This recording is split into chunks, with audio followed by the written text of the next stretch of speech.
ومن سيئات أعمالنا من يهد الله فلا مضل له ومن يضلل فلا هادي له أشهد أن لا إله إلا الله وحده لا شريك له وأشهد أن سيدنا ونبينا ومولانا محمدا عبده ورسوله أرسله ربه بالحق بشيرا ونذيرا وداعيا إلى الله بإذنه وسراجا منيرا صلى الله تعالى عليه وعلى آله وصحبه وبارك وسلم تسليما كثيرا أما بعد فأعوذ بالله من الشيطان الرجيم بسم الله الرحمن الرحيم والسابقون السابقون أولئك المقربون في جنات النعيم وقال النبي صلى الله عليه وسلم يغتنم خمسا قبل خمس شبابك قبل هرمك وصحتك قبل سقمك وغناك قبل فقرك وفراغك قبل شغلك وحياتك قبل موتك أو كما قال عليه الصلاة والسلام. கண்ணியம் நிறைந்த அல்லாஹ்வின் நல்லடியார்களே, உலக வாழ்விலே ஒரு மனிதன் இம்மைக்கோ அல்லது மறுமைக்கோ பயன் தருகின்ற ஏதேனும் ஒரு முயற்சியில் ஈடுபட வேண்டும். ஒன்று உலக ரீதியான விஷயங்களில் பயனுள்ள முயற்சி அல்லது ஆகிரத்துறை விஷயங்களுக்கான முயற்சி. இந்த ரெண்டில் ஏதோ ஒரு முயற்சியில் மனிதன் ஈடுபடணும்.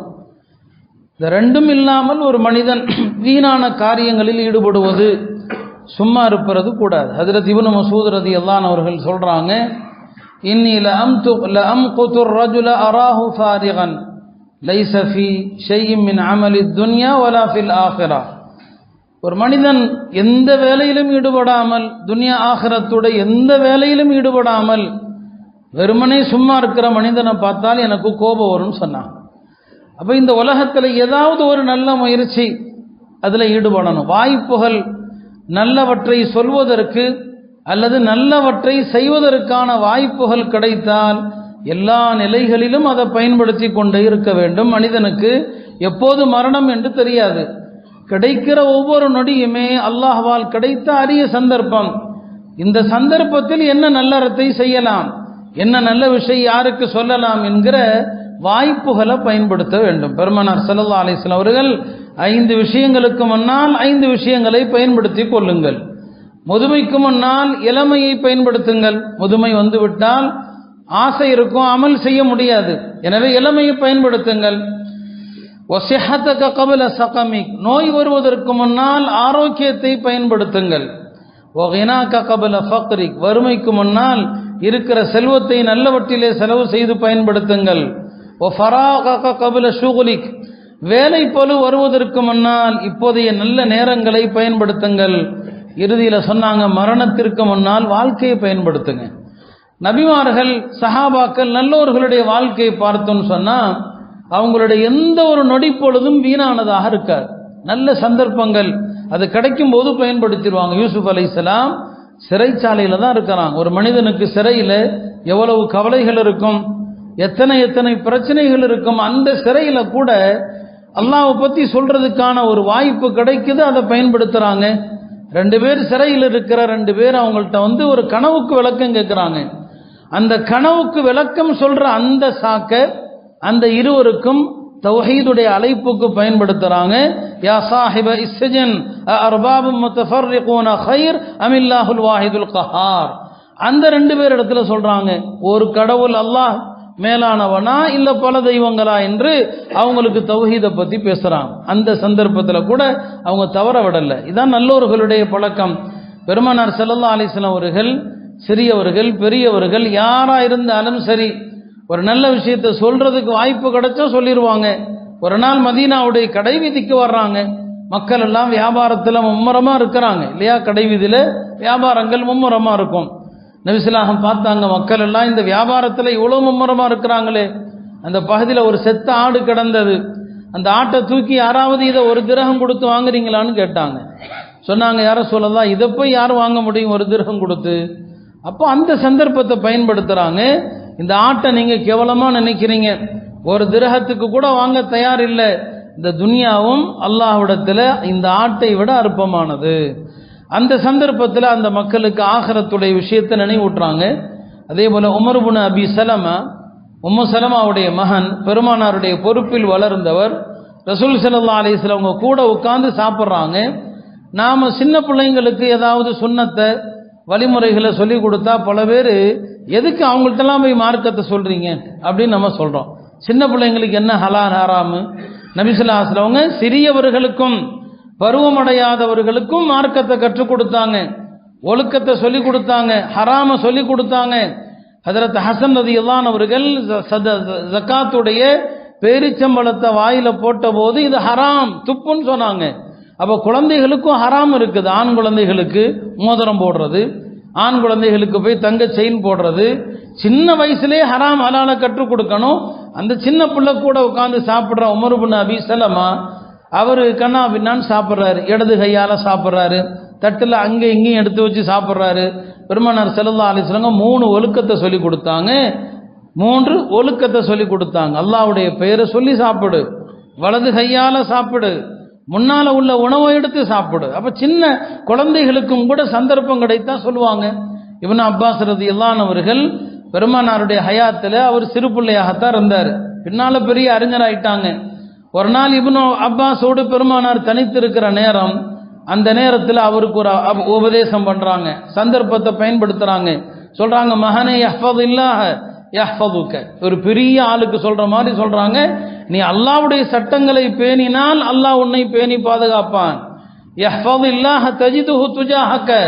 அல்லாஹ்வை நீ பேணினால் எல்லா இடங்களிலும் அல்லாஹ்வுடைய உதவியை நீ பார்க்கலாம். இதா சஅல்த ஃபஸ்அலில்லாஹ். கேட்பதாக இருந்தால் அல்லாஹ்விடம் கேள். வைத ஸ்தஅன்த ஃபஸ்தஇன் பில்லாஹ். உதவி தேடுவதாக இருந்தால் அல்லாஹ்ட்ட உதவி கேள். யார்கிட்ட? ஒரு சின்ன பையன்ட்ட. ஹஜ்ரத் இப்னு அப்பாஸ் ரலியல்லாஹு அன்ஹு எங்க வாய்ப்பு கிடைக்கிறதோ அந்த வாய்ப்பை சொல்லிடுவாங்க. அப்ப யாரிடமா இருந்தாலும் சரி, நல்ல இடங்கள் சொல்ல வேண்டிய தருணம் கிடைச்சா பெருமானார் ஸல்லல்லாஹு அலைஹி சொல்லிடுவாங்க. ஹஜ்ரத் இப்னு மஸ்ஊத் ரலியல்லாஹு அன்ஹு அவர்கள் அராக் மரம், அதான் மிஸ்வாக், அரபு நாடுகள்ல மிஸ்வாக் குச்சி அராக் மரத்தில் இருந்து தான் வெட்டி எடுப்பான். இப்னு மஸ்ஊத் ரலியல்லாஹு அன்ஹு அவர்கள் தனக்கு மிஸ்வாக்குக்காக அராக் மரத்தில் ஏறுறாங்க. அப்படி ஏறும்போது காற்றடித்ததுல அவங்களுடைய ஆடை விலகி அவங்களுடைய கணுக்கால்களை சஹாபாக்கள் பார்த்தாங்க. அவனுடைய கணுக்கால்கள் ஹதீஸில் வருது தகீகுஸ் சாகைன், அவருடைய கணுக்கால்கள் மெலிந்த கால்கள். அதை பார்த்து சில பேர் சிரிச்சாங்க, சும்மா சாதாரணமாக சிரிச்சாங்க. நபி ஸல்லல்லாஹு அலைஹி வஸல்லம் கேட்டாங்க, எதற்காகப்பா எல்லாம் சிரிக்கிறீங்க? இப்னு மஸ்ஊதுடைய மெலிந்த கால்களை பார்த்து சிரிச்சோன்னு சொல்லி பெருமானார் ஸல்லல்லாஹு அலைஹி வஸல்லம் அந்த இடத்தை பயன்படுத்துறாங்க. சொன்னாங்க, நீங்க இந்த தோற்றத்தை பார்க்குறீங்க, அவருடைய மெலிந்த கால்களை பார்க்குறீங்க. அல்லாஹ்விடத்துல இந்த தோற்றங்களுக்கு எந்த மதிப்பும் இல்லை. இந்த மெலிந்த கால்கள் நாளை மறுமையிலே தராசிலே நிறுக்கப்பட்டால் உஹது மலையை விட அது கனமா இருக்கும். லஹுமா அஸ்கலு ஃபில் மீசானி மின் உஹத். நீங்க இப்னு மஸ்ஊதுடைய மெலிந்த கால்களை அதை லேசா நினைக்கிறீங்க, அல்லாஹ்விடத்துல அது உஹது மலையை விட அது கனமானது. மறுமையிலே கொளுத்த ஒரு மனிதன் வருவான், அல்லாஹ்விடத்துல கொசுவன் ரெக்கைக்கு கூட சமமாக மாட்டான். இப்ப ரசூல் ஸல்லல்லாஹு அலைஹி வஸல்லம் அவர்கள் அந்த இடத்துல அந்த அழகான வாய்ப்பை என்ன செய்யறாங்க? பயன்படுத்துறாங்க. நபிமார்களுடைய வாழ்க்கை பூரா அதுதான். ஒரு துஆவுடைய நேரம் கிடைச்சா பயன்படுத்திடுவாங்க. ஜக்கரியா அலைஹிஸ்ஸலாம் பத்தி நமக்கு தெரியும். பல்லாண்டுகளா குழந்தை கிடையாது, பல்லாண்டுகள் குழந்தை இல்லை. எத்தனையோ சந்தர்ப்பங்களில் துஆ செஞ்சிருப்பாங்க. ஒரு நாள் மரியம் அலைஹிஸ்ஸலாமுடைய அவங்க தவம் இருக்கிற வழிபடுகிற இடத்துக்கு போனா அங்க அந்த பருவத்தில் கிடைக்காத பழங்கள்லாம் இருக்குது. கேட்டாங்க, மரியம் இது எங்கிருந்து உனக்கு கிடைச்சதுன்னு சொல்லி. மரியம் அலைஹிஸ்ஸலாம் மின் ஐந்தில்லான்னு சொன்னாங்க, இது அல்லாஹ்வுடைய புறத்திலிருந்து கிடைச்சது. அப்போ உடனே யோசிக்கிறாங்க, அல்லாஹ்வுடைய புறத்தில் இருந்து அப்ப இந்த பருவத்தில் கிடைக்காத பழங்கள் கிடைக்கும்னு சொன்னா முதுமையில எனக்கு வெளிப்படையா பார்த்தா குழந்தை பெற முடியாது, மனைவி மலடி.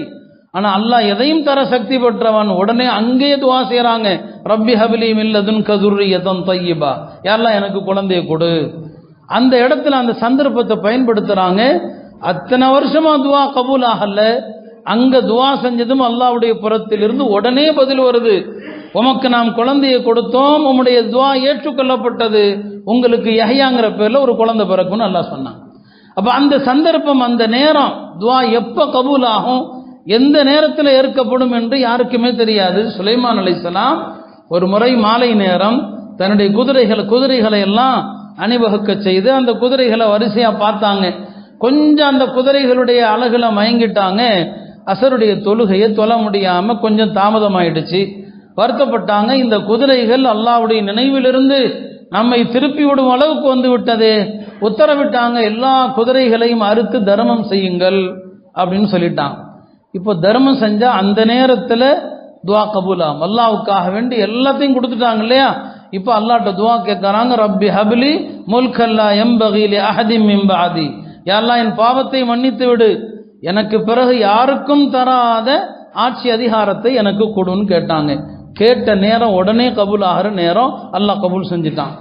அடுத்த ஆயத்திலே சொல்லுவான், யாருக்கும் கொடுக்காத அதிகாரம் என்ன, ஃபஸஹர்னா லஹு ரீஹ், அவருக்கு நாம் காற்றை வசப்படுத்தி கொடுத்தோம். யாருக்கும் காற்று வசப்படுத்தி கொடுக்கப்படல. 1 மாத பயண தொலைவை காலையில கிளம்புனா மாலையில போய் சேர்ந்துருவாங்க. அந்த தொலைவு நாம பயணிக்கிறதா இருந்தா 1 மாசம் ஆகும்.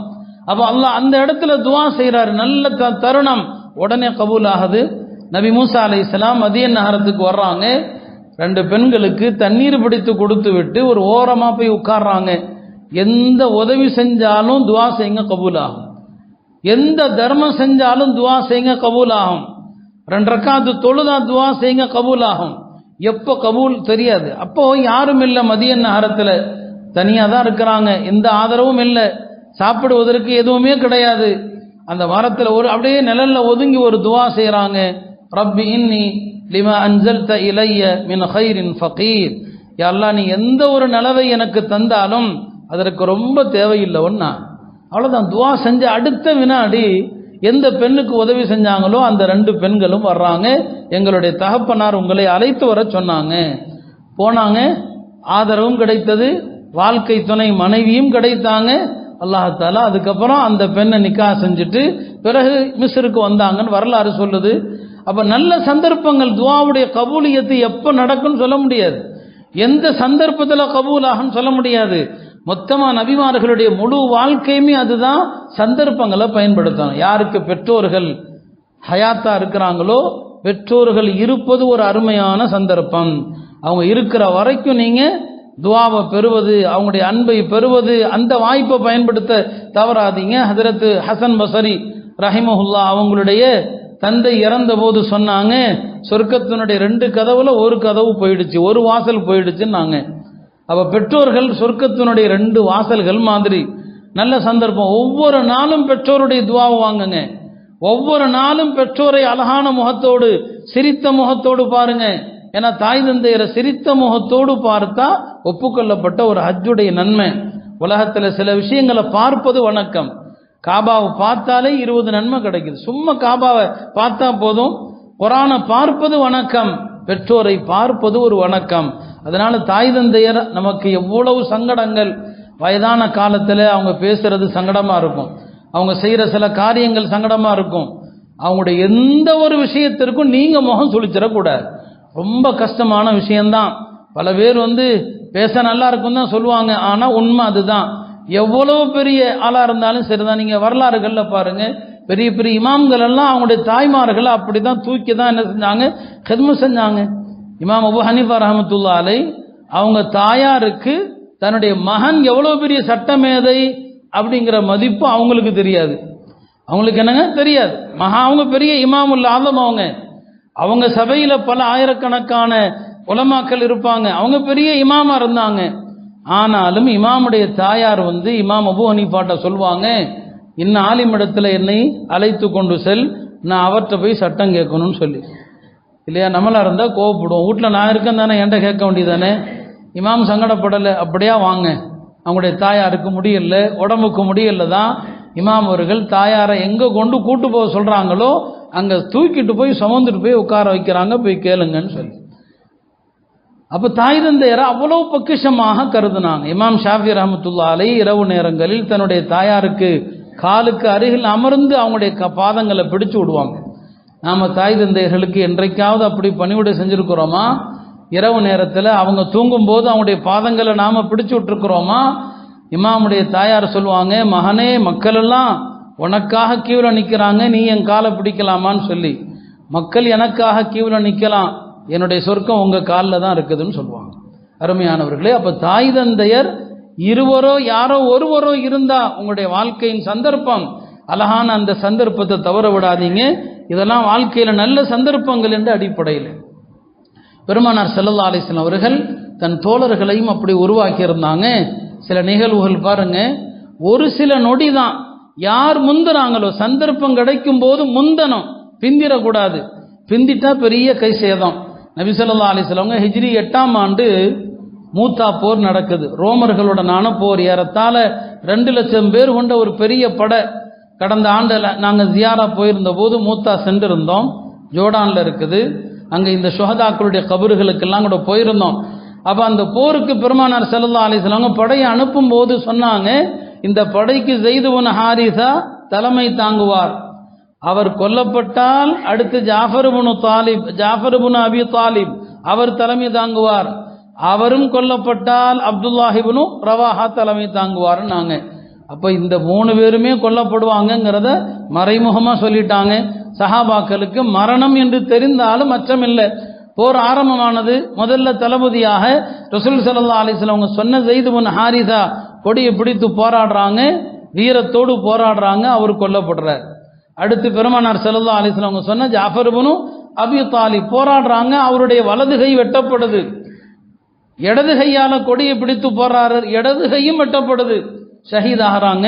பெருமானார் ஸல்லல்லாஹு அலைஹி வஸல்லம் சொன்னாங்க, அவருடைய 2 கை வெட்டப்பட்டதற்கு பதிலாக அல்லாஹ் அவருக்கு 2 ரெக்கையை கொடுத்திருக்கிறான், அவர் சொர்க்கத்தில் அதை கொண்டு பறக்கிறார். எனவேதான் அவரை ஜாஃபரு தையார், பறக்கக்கூடிய ஜாஃபர்னே அவருக்கு பட்டம் வந்தது, அவரும் ஷஹீதானாரு. 3ஆவதாக கொடி அப்துல்லாஹ் இப்னு ரவாஹா அவங்க கையில் வருது. கொஞ்சம் அவங்களுக்கு ஆரம்பத்தில் ஒரு சின்ன பயம் வந்துருச்சு, நாமளும் கொல்லப்படுவோமோ என்று ஒரு சின்ன ஒரு நொடி பயம்.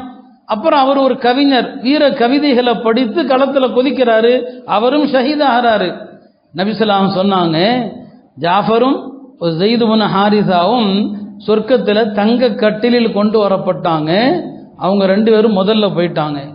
அப்துல்லாஹ் இப்னு ரவாஹா கொஞ்சம் பின்னால தாமதமாகத்தான் வந்தாருன்னு சொல்லி சஹாபாக்கள் கேட்டாங்க, ஏன் யா ரசூலல்லாஹ் அந்த 2 பேரோடு ஏன் இவர் அனுப்பப்படலை? சொன்னாங்க, கொஞ்ச நேரம் யோசிச்சார் இல்லையா, சொர்க்கத்தில் பிந்திட்டார். கொஞ்ச நேரம் யோசனை, அந்த 2 தோழர்களும் யோசிக்கல, இவர் சிறிது நேரம் யோசித்தார், கொஞ்சம் பின்னால் வந்தாரு, அவர் பின்னால போயிட்டாருன்னு சொன்னாங்க. அப்ப நல்ல சந்தர்ப்பங்களுக்கு ஒரு நிமிடம் யோசித்தா கூட நஷ்டம்தான்.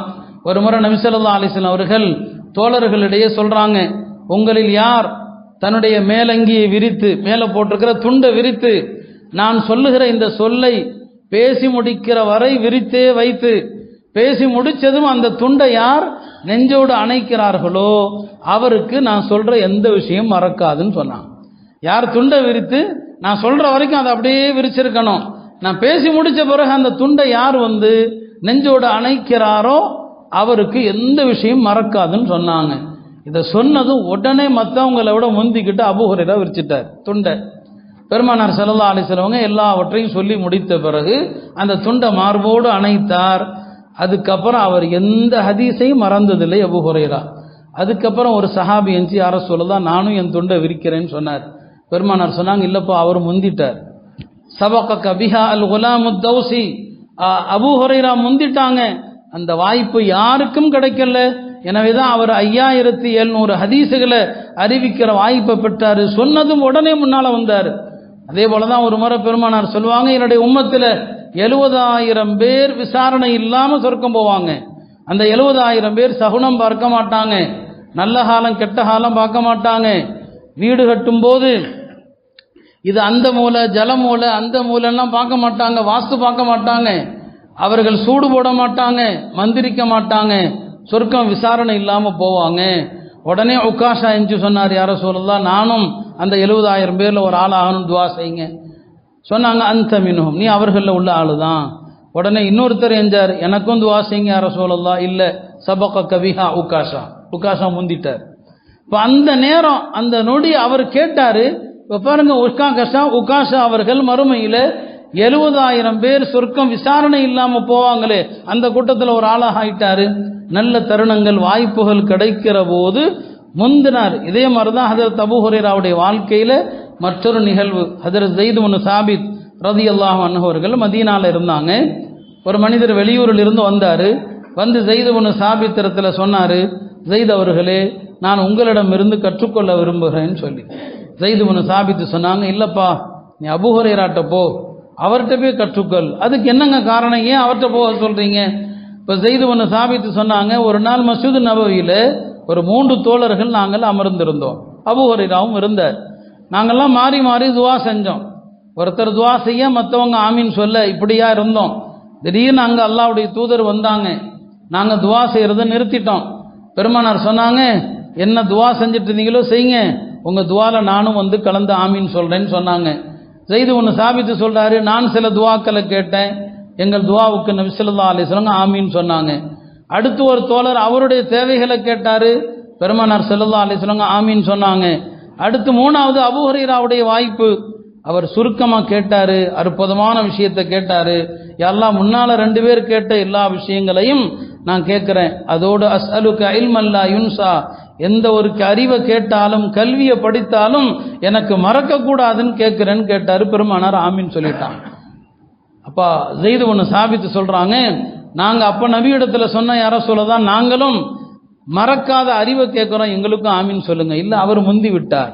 அப்போ நல்ல விஷயங்களை செய்வதற்கு ஒரு நொடி பின்தங்கினாலும் அந்த வாய்ப்பு தவறுனதான் பெரிய நஷ்டம். சஹாபா பெருமக்களை பெருமானார் ஸல்லல்லாஹு அலைஹி வஸல்லம் அவர்கள் இப்படியாகத்தான் உருவாக்குனாங்க. அருமையானவர்களே, அந்த வகையில் கிடைக்கிற சில வாய்ப்புகளில் ஒன்று தான் சில சுன்னத்தான நோன்புகளுடைய வாய்ப்பு. இதோ நாளைய தினம் ஆஷூராவுடைய நாள். ரமதானில் ஒரு நோன்பு தவறினால் கூட கலா செய்யலாம். ஆனால் சுன்னத்தான நோன்பு தவறுனா கலா செய்ய முடியாது. ஆஷூரா நோன்பு முஹர்ரம் 10வது நாள் தான் வைக்க முடியும். முஹர்ரம் 10 அன்னைக்கு வைக்க தவறிட்டீங்க, வருஷத்தில் நீங்கள் வேற வேணால் வைக்க முடியாது. அடுத்த வருஷம் முஹர்ரம் 10 வரைக்கும் இருந்தால் தான் உண்டு, அடுத்த வருஷம். அப்போ இது நல்ல வாய்ப்பு. நோன்பு என்பது பொதுவாக வணக்கங்களில் நிகரில்லாத ஒரு வணக்கம். பெருமானார் ஸல்லல்லாஹு அலைஹி வஸல்லம் நோன்பை பற்றி என்ன சிறப்பு சொன்னாங்களோ அது ரமதானுக்கான சிறப்புகள் மட்டும் அல்ல, பொதுவாக எல்லா நஃபிலான சுன்னத்தான நோன்புக்குமான சிறப்பு. எப்படி அல்லாஹ் சொல்லுவான் இல்லையா, அஸ்ஸௌமு லீ, நோன்பு எனக்கானது, நான் தான் கூலி கொடுப்பேன். இந்த மாதிரி ஹதீஸுகளை ரமதானில் மட்டும்தான் படிக்கப்படுது. இல்லை, அது எல்லா நோன்புக்கும் உரியது. மேலும் பெருமானார் சொல்லுவாங்க, சொர்க்கத்தில் ஒரு வாசல் இருக்குது, நோன்பு வைக்கிறவங்க மட்டும்தான் அதன் வழியாக போவாங்க, யாரும் உள்ளே போக முடியாது. நோம்பாளிகள் போயிட்டா அடைக்கப்படும். இந்த சிறப்பு எல்லா நோன்புக்கும் பொருந்தும். மேலும் சொன்னாங்க, சூமு தசிஹு, நோன்பு வைத்தா ஆரோக்கியமாக இருப்பீர்கள். நோன்பு வச்சா ஆரோக்கிய நஃபிலான நோன்புகள். சொல்லுவாங்க, லிகுல்லி ஷையின் ஸகாத், எல்லா பொருளுக்கும் தர்மம் இருக்கிறது. உடலுக்கு தர்மம் என்ன தெரியுமா? நோன்பு வைக்கிறது. உடலுக்கான தர்மம் என்பது நோன்புன்னு சொன்னாங்க. பெருமானார் ஸல்லல்லாஹு அலைஹி வஸல்லம் அவர்கள் தம் மனைவி ஹஃப்ஸா அவர்கள் மீது கொண்ட அதிருப்தியில் அவங்கள ஒரு தலாக் சொல்லிட்டாங்க. ஹஜ்ரத் ஜிப்ரீல் வந்து சொன்னாங்க, ஹஃப்ஸாவை நீங்கள் மீட்டிக் கொள்ளுங்கள், தலாக்கை வந்து மீட்டிக்கங்கன்னு சொல்லிட்டாங்க. காரணம் என்ன சொன்னாங்க? இன்னஹா சவ்வாமத்துன், அவங்க ரொம்ப நஃபில் நோன்பு வைக்கிற பெண், அதிகமாக நோன்பு வைக்கக்கூடிய பெண், அந்த பெண்ணை மீட்டிக் கொள்ளுங்கள் என்று சொன்னாங்க. நபி ஸல்லல்லாஹு அலைஹி வஸல்லம் அவர்கள் நபிமார்களுடைய நோன்பை பற்றி சொல்லுவாங்க, நோன்புகளில் சிறந்தது சியாமு தாவூத், தாவூத் அலைஹிஸ்ஸலாமுடைய நோன்பு. தாவூத் அலைஹிஸ்ஸலாம் எப்படி நோன்பு வைப்பாங்க? யசூமு யௌமன் வ யுஃப்திரு யௌமன், காலம் முழுக்க ஒரு நாள் நோன்பு வைப்பாங்க, ஒரு நாள் நோன்பு விட்டுருவாங்க, ஒரு நாள் நோன்பு ஒரு நாள் இல்லை. இந்த நோன்பு தான் சிறந்த நோன்பு, அப்படி நோன்பு வையுங்கள் என்பதாக பெருமானார் ஸல்லல்லாஹு அலைஹி வஸல்லம் வலியுறுத்தினாங்க. அருமையானவர்களே, மார்க்கத்தில் நோன்பு எவ்வளோ முக்கியத்துவம் வாய்ந்ததுன்னா, பல பரிகாரங்களில் நீங்கள் பார்த்தீங்கன்னா பரிகாரங்கள் நோன்புக்கு முக்கியத்துவம் இருக்கும். அந்த காலத்தில் அடிமை விடுதலை செய்கிறது, அது இப்போ கிடையாது. ஒரு முஸ்லீம் இன்னொரு முஸ்லீமை தவறுதலாக கொலை செஞ்சுட்டா அந்த கொலைக்கான பரிகாரம் 2 மாதம் நோன்பு வைக்கணும்.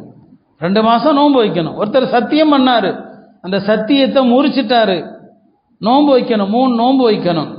ஹஜ்ஜில் சில விஷயங்களை மீறிட்டார்னா, இப்போ எஹராம் கட்டியிருக்கிறாரு ஒருத்தர், எஹராம் கட்டினா முடி எடுக்கக்கூடாது. காப் இப்னு உஜ்ரா அப்படிங்கிற ஒரு சஹாபி, அவர் உம்ராவுக்காக எஹராம் கட்டியிருக்கிறாரு, அவருடைய தலையில் பேன்கள் கொட்டுது, பயங்கரமாக கொட்டுது. பெருமானார் ஸல்லல்லாஹு அலைஹி சொன்னாங்க, எஹராமில் இருந்தாலும் பரவாயில்லை, உனக்கு இந்த பேன்கள் தொந்தரவு தருதுன்னு சொன்னால் மொட்டை அடிச்சுக்க. மொட்டை அடிச்சுட்டா அதுக்கு பரிகாரமாக 3 காரியம் செய்யலாம். ஒன்று, ஒரு ஆட்டை அறுக்கலாம், தம்மு கொடுக்கலாம், அல்லது 6 மிஸ்கின்களுக்கு உணவளிக்கலாம், அல்லது 3 நோன்பு வைங்க. நோன்பு தான் எல்லா பரிகாரத்திலும் நோன்பு. ஹஜ்ஜினுடைய பல பரிகாரங்களில் பார்த்தீங்கன்னா நோன்பை பற்றி அல்லாஹ் குர்ஆன்லையும் சொல்கிறான், பெருமானார் ஹதீஸ்லையும் சொன்னாங்க. நோன்பு என்பது அந்த அளவுக்கு அல்லாஹ்விடத்தில் சௌம் என்பது உன்னதமான ஒரு வணக்கமாக கருதப்படுது. நம்முடைய முன்னோர்கள் எல்லாம் நோன்பு எவ்வளோ நஃபிலான நோன்பு வைப்பாங்கன்னு சொன்னால், இமாம் இஸ்ஹாக் என்ற ஒரு பெரியார். அவங்க சொன்னாங்க, எனக்கு வயசாகி போச்சு, பலவீனம் அடைஞ்சிட்டேன், இப்போ நோன்பு ரொம்ப கம்மியாக தான் வைக்கிறேன்னு சொல்லிட்டு அவர் வைக்கிற நோன்பு பாருங்க கம்மிங்கிறாரு. அப்போ அதற்கு முன்னால் எவ்வளோ நோன்பு வச்சிருப்பாரு சொன்னார். இப்போ வயசாயிடுச்சு, நிறைய என்னால் நோன்பு வைக்க முடியல, இப்போ நான் மாதம் 3 நோன்பு மட்டும் வைக்கிறேன், திங்கக்கிழமை வியாழக்கிழமை வைக்கிறேன். திங்கள் வியாழன் மாதம் 3 நாள், கிட்டத்தட்ட ஒரு 10-11 நோன்பு ஆச்சு. வாரத்தில் 2 நாள், அப்புறம் மாதம் 3, மாதம் 1 நாள் வைக்கிறேன். இதெல்லாமல் புனித மாதங்களான 4 மாதங்கள் நோன்பு வைக்கிறேங்கிறார். புனித மாதம் எது? தில்காதா, தில்ஹிஜ்ஜா, முஹர்ரம், ரஜப், இந்த 4 மாதம் நோன்பு வைக்கிறேன். அப்போ அவருடைய நோன்பை கணக்கு போட்டு பாருங்க. அந்த புனித மாதங்கள் 4 மாதம், இதெல்லாமல் மாதம் 3 நோன்பு, வாரம் 2 நோன்பு. இந்த நோன்பை நான் கம்மியாக தான் வைக்கிறேன்னு சொல்கிறார். யசீதுர் ரகாஷிங்கிற ஒரு பெரிய இமாம் இருந்தாங்க, 42 வருஷம் ஒரு நோன்பு வச்சுருந்தார். அருமையானவர்களை, இதெல்லாம் முன்னோர்கள் நோன்புக்கு அவ்வளோ முக்கியத்துவம். பெருமானார் நஃபிலான நோன்பு எவ்வளோ வைப்பாங்கன்னு சொன்னால் சஹாபாக்கள் சொல்லுவாங்க, கான யசூம் ஹத்தா நகூல லா யதஉ, நோன்பு வச்சுக்கிட்டே இருப்பாங்க, இனிமே விட மாட்டாங்க நாங்கள் சொல்கிற அளவுக்கு.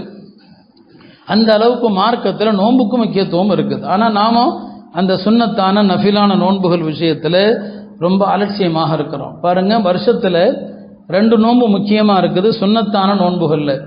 ஒன்று இந்த முஹர்ரம் 10வது நாள் ஆஷூராவுடைய நோன்பு, இன்னொன்று தில்ஹிஜ்ஜாவுடைய 9ஆம் நாள் அரஃபாவுடைய நோன்பு. இது வருஷத்தினுடைய துவக்கம். முஹர்ரமிலும் நோன்பை கொண்டு ஆரம்பியுங்கள், துல்ஹிஜ்ஜாவில் அரஃபா நோன்பை கொண்டு முடியுங்கள். வருஷ ஆரம்பமும் நோன்பு, வருஷத்தினுடைய முடிவும் நோன்பு. இந்த 2க்கும் இடைப்பட்ட காலங்களில் அல்லாஹ் ஹராமாக்கி இருக்கிற வயிற்றை விட்டும் விலகிருங்கள். ஹராமை விட்டு விலகி இருக்கிறதும் ஒரு நோன்பு தான். அப்போ அரஃபா நோன்பு, ஆஷூரா நோன்பு, இந்த 2மே சுன்னத்தான நோன்புகளில் மிகச்சிறந்த நோன்பாக இருக்குது. எனவே அந்த வகையில் தான் நாளை தினம் ஆஷூராவுடைய நோன்பு. பெருமானார் ஸல்லல்லாஹு அலைஹி வஸல்லம் அவர்கள் மூசா அலைஹிஸ்ஸலாம் ஃபிரௌனிடமிருந்து காப்பாற்றப்பட்ட நாள், ஃபிரௌன் அழிக்கப்பட்ட நாள், அதற்காக நன்றி செலுத்தும் விதமாகத்தான் இந்த நோன்பு வைத்தாங்க. அவங்க ஹயாத்துள்ள வரைக்கும் ஒரு நோன்பு வச்சாங்க. அவங்க மௌத்தாகிற ஆண்டு இல்லை, அவங்க ஹிஜ்ரி 11ஆம் ஆண்டு மௌத்தானாங்க.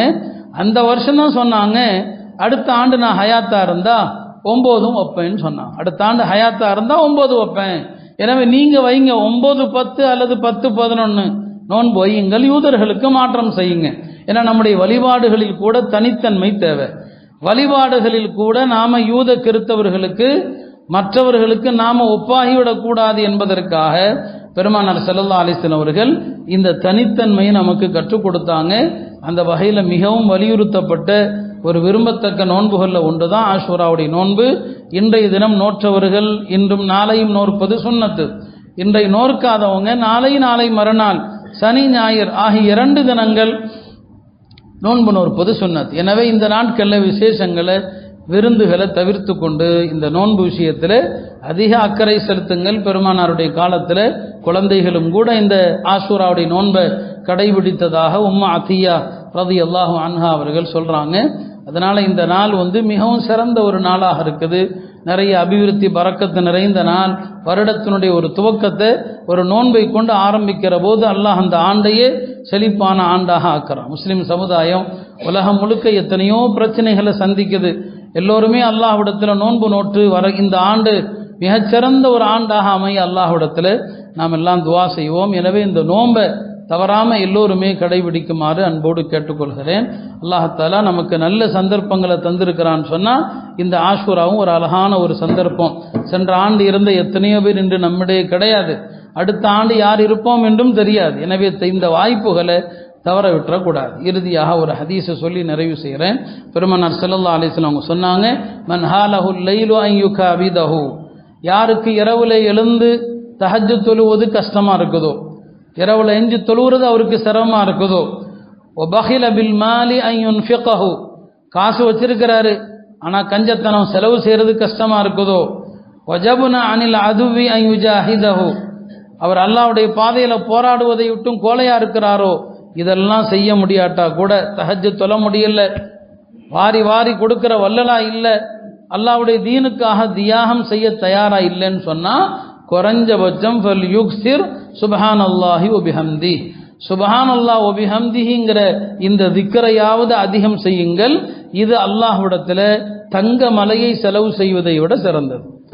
அதனால் இந்த மாதிரியான நல்ல நாட்களில் அதிகமாக அல்லாஹ்வை நினைவு கூர்ந்து அல்லாஹுடைய அருளை பெற முயற்சிப்போமாக. எல்லாம் அல்லாஹ் இந்த ஆஷூராவுடைய நாளை நமக்கும் எல்லா முஸ்லிம்களுக்கும் ஹைர் பரக்கத்துகள் நிறைந்த நாளாகவும் இந்த ஆண்டையும் சிறந்த நாளாக ஆக்கியல்வானாக.